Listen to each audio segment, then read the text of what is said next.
I win this round of escorting the bathers home. How does one contender alone make a valid competition? Offering a compliment or two wouldn't be the end of you, you know.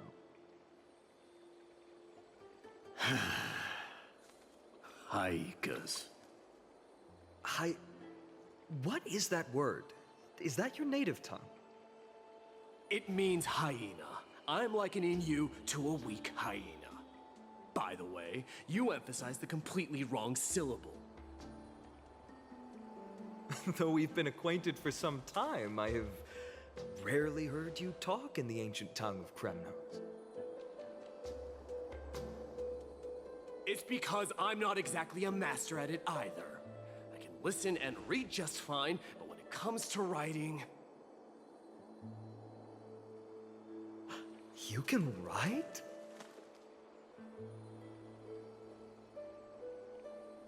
You speak as if you don't have a brain. That was in jest. I understand. After all, you spent all your childhood wandering far from home. Worry about yourself first, deliverer. You also never mention your hometown, apart from when you need to introduce yourself.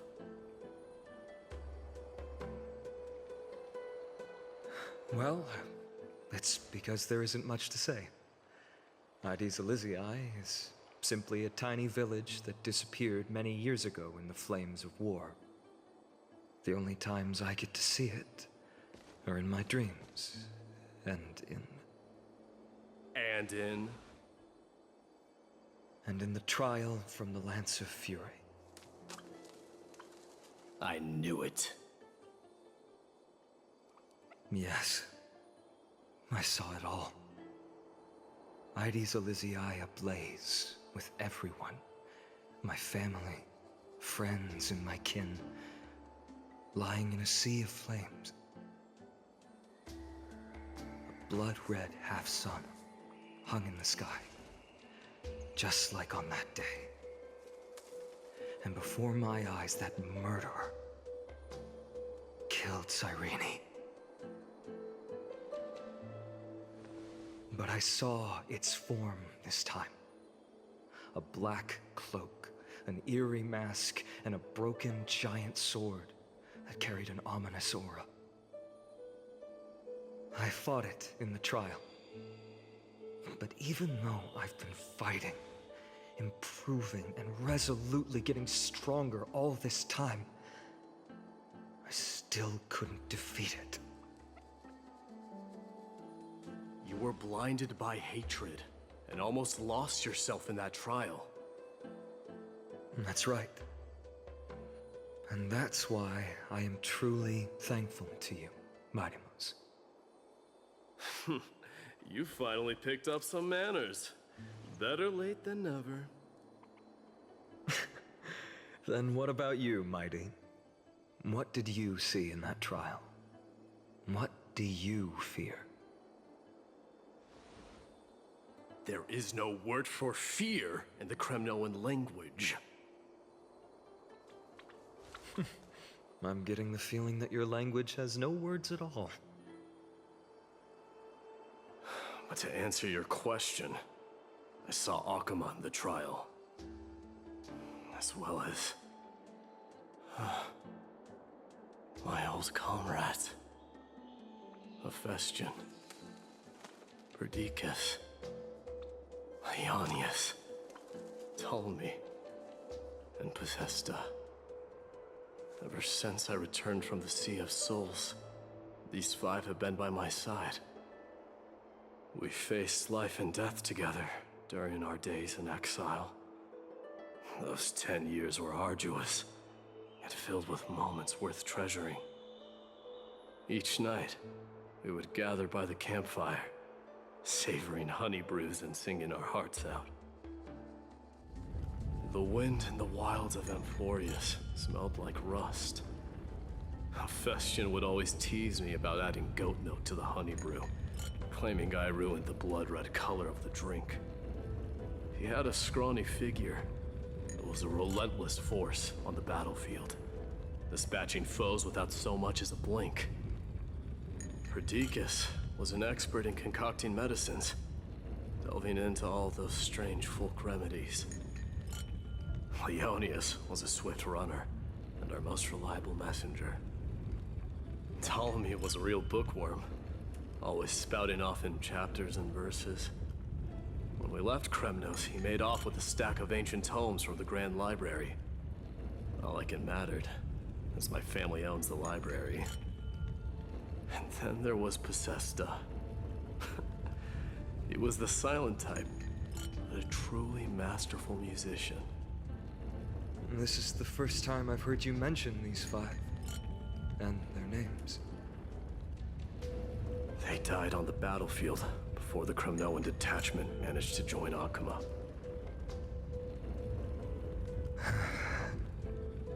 Perdiccas was the first to go. He was shot in the stomach by a poisonous arrow from the people of Ladon in the second month of cultivation. In the end, his remedies mended all but himself. Midamos, do not mourn. I have achieved honor by bestowing a noble death upon the enemy. Leonius died in the 5th winter.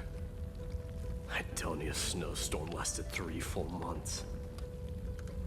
On the night of the fiercest storm, our foes launched their assault. Idonia. Is that the city Castorus used to live in? Yes. Those zealots were as fearless as Kremnoans in the face of death, but they lacked respect for honor. They cornered us in a bottomless swamp. Leonius covered for our retreat, and they cut his legs off. He vanished into the mire of a foreign land, his body never to be recovered. This is perfect. Mighty Most, I can finally deliver the news of you ascending the throne to the Nether Realm. 20 dusks later, we finally breached the walls of Idonia and entertained the tyrant's plea for peace. However, the rebels refused to surrender and set up an ambush within the city. Ptolemy and his cavalry met their end before they could even relish our triumph.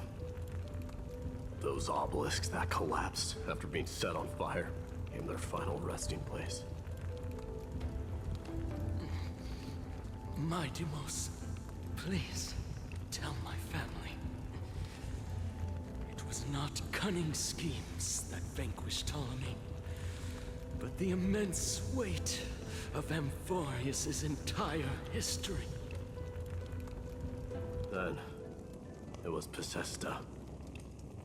He lured the enemies into the city of Aenionis with his melodies, buying us invaluable time. Our enemies, consumed by indignation when they discovered the trick, set the entire city and my soldiers on fire. His final words were recorded on a small clay tablet, fractured by the flames. Midamos, don the crown. And at last, my most trusted friend, Hephaestion. He was supposed to stand by my side through it all. But a sudden relapse of his illness hit him on the eve of my duel against my father. He hid his condition from me. By the time I returned victorious, he had but a breath left in him. A Kremnoan dying on a sickbed? I would be a laughingstock to everyone. Hephaestion, my dear friend, spare your strength. I'll go get a physician. No need. Even if Perdiccas were here, he couldn't stop destiny from taking me away. No! That can take you away.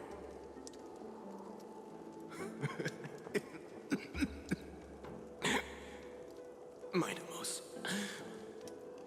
our king Do not shed tears for me. It's not befitting of your status. Farewell, my dear friend. You must lead us back home. What a grave trial indeed. Now I understand why you see immortality as a defect, or even a curse. My father threw me into the Sea of Souls to break the wheel of karma. But little did he realize it would grant me an immortal body and summon a fated revenge on his head. Following his demise, I considered leading my people back to our homeland. Kremnos had already turned it into a wasteland. Only darkness and insanity thrived there. Against the dissent of many, Krateros included, I made the Kremnoan detachment stay in Akama. But I know that their glory will never be doused out. The instant of strife shall inevitably arrive. If you take over Nikador, then you must begin the journey back to your homeland. So, you hesitate because you think leaving your people in the Holy City is a better choice?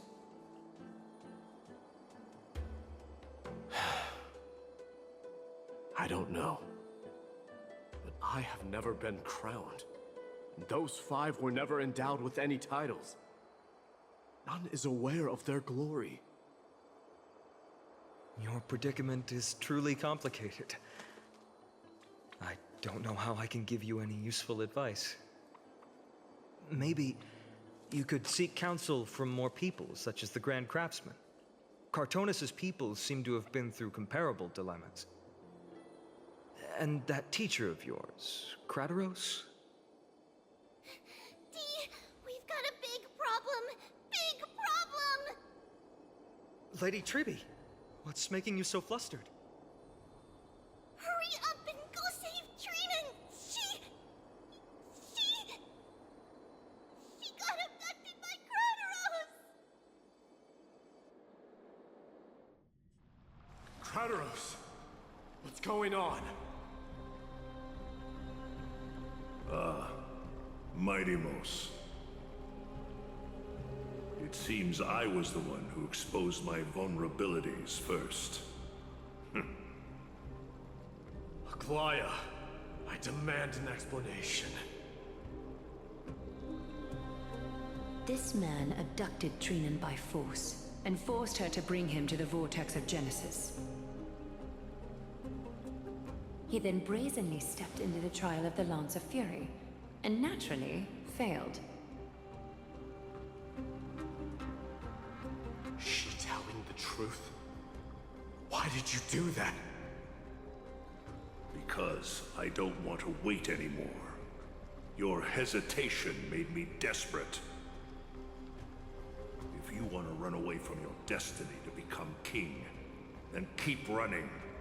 Someone will eventually stand up and fill in the gap left by strife. Then they will lead our people home. Age has blinded you, teacher. Can't you see that I'm hesitating because of this very recklessness seared into your blood? Krateros, do you truly believe you're worthy of entering the trial? To blaspheme against the prophecy? Does the mission we Chrysos heirs bear seem like child's play to you? Do you know how the Kremnoans see you, Aglaya? You're a hypocrite and a megalomaniac. The prophecy of Genesis and the Flame Chase journey are just excuses for you to seize power. Silence, Krateros. Do you even know what you're saying? Are you defending this woman, Mighty-Mos? How many wars did people start because of her and her so-called prophecy? How many cities fell in the past millennium, their people massacring each other? Even if this so-called Genesis really exists, will there be a place for the Kremnoans in that new world?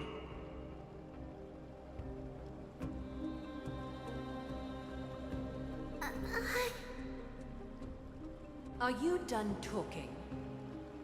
By agreement between the Chrysos heirs and the Council of Elders, those who trespass upon the Vortex of Genesis need not be tried by the Council. I am allowed to pass judgment alone. Krateros, your actions are unforgivable. I hereby sentence you. Aggie, wait!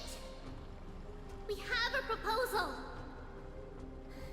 Someone has to resolve this conflict between the cities. Lord Krateros did not use violence to harm us.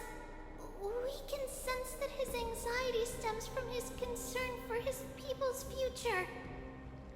Please, Aglaya, hear us out first.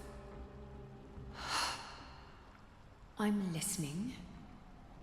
I'm sorry, Lord Krateros. We were so preoccupied with deciphering the fragments of prophecy that we neglected those of you not favored by its message. Your accusations were harsh, but justified. We wish to earn your trust and those of the Kremnoans. I think the best way to do that is to take you to witness the source of the prophecy for yourself. How are you going to show me something that has no form? You've heard about that Outlander, right?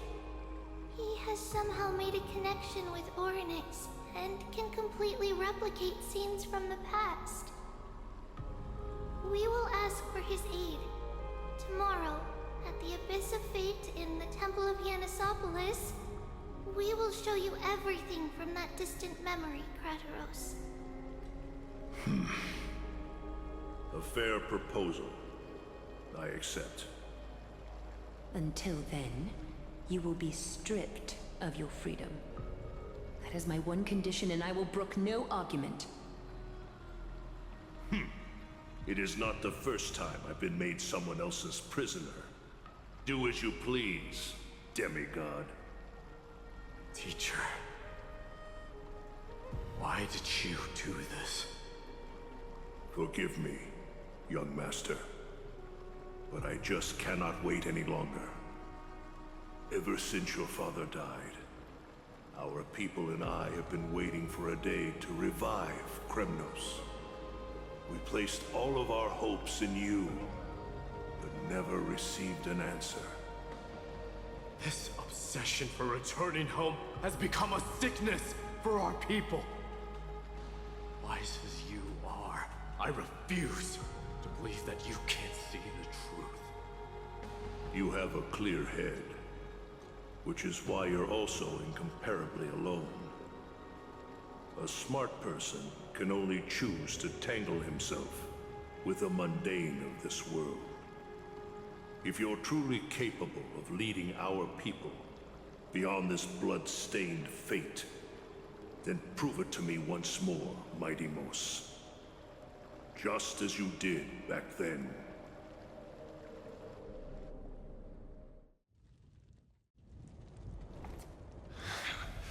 A fierce fighter. I did not expect such heroism from a feeble Aquaman.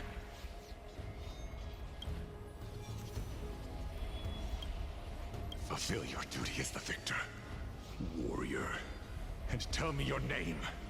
I seek an honorable death from you. As if you have any honor!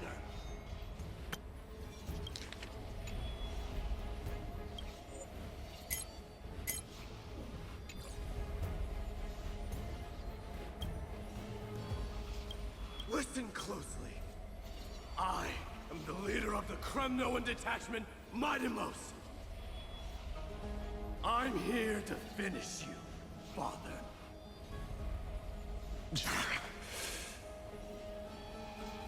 It's you. The beast spurned by all. So you did defy death. The prophecy was true. You will bring an end to my Kremnoan dynasty. Defy? You're wrong. Death fears me. It's the reason I have this body of steel. As for you, you already stand at death's door, Father. You were the one who threw me into the Sea of Souls. The one who tried in vain to enslave a Titan. And the one who desecrated the body of a god. Haikis! You're a weak king. So weak that even the lowliest hyena is a more noble existence than you. Now, fate's reckoning is upon you. Then swing your blade. Take my crown. Coronate yourself with an old king's blood and inherit it all. Become the new rightful king of Kremnos. No. I don't want the crown. Listen. There's only one end for the kings of Kremnos. Then the crown means nothing to me. All I want is your life. To avenge Mother and my comrades.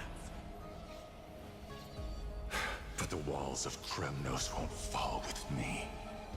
Do you truly think you can escape fate's grasp, my son? You and I, we're both the same. We feast on strife and fear. Now kill me! The son of Gorgo is destined to be crowned in blood!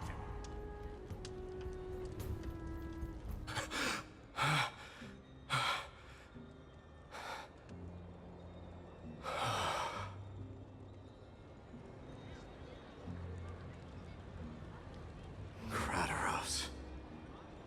He said the Grand Craftsman Cartonus might have some suggestions. Might as well go see him.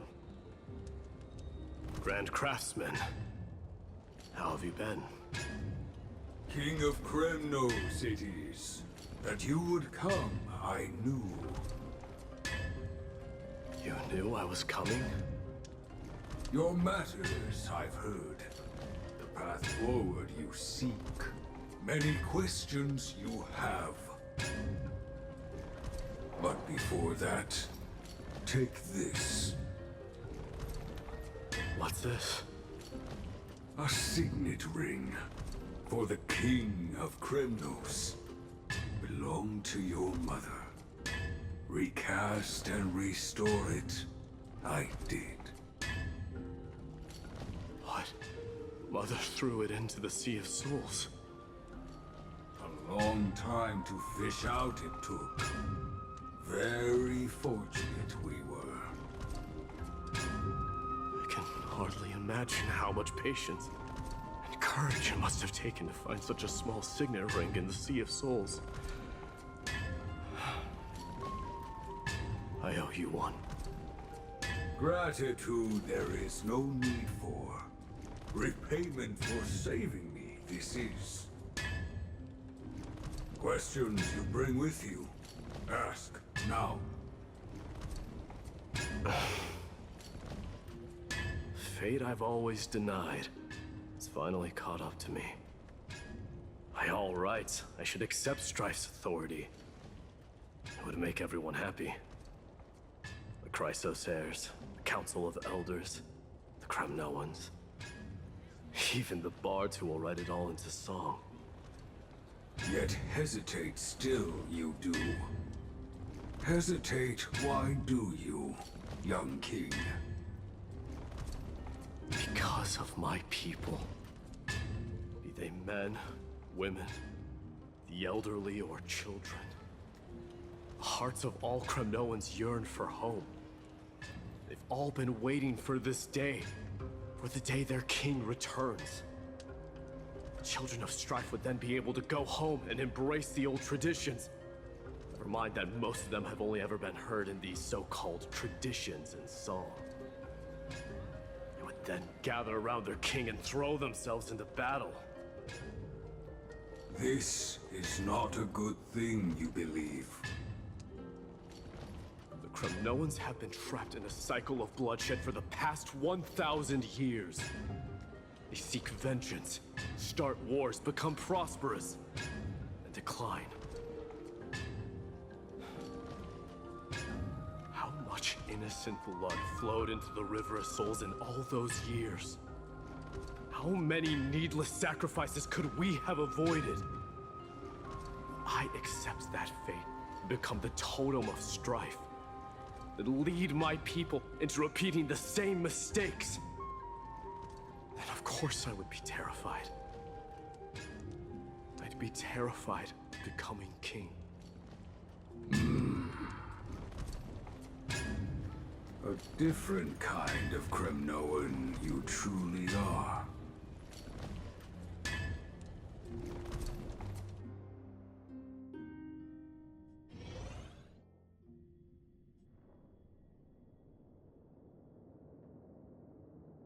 Mama, I had a dream last night.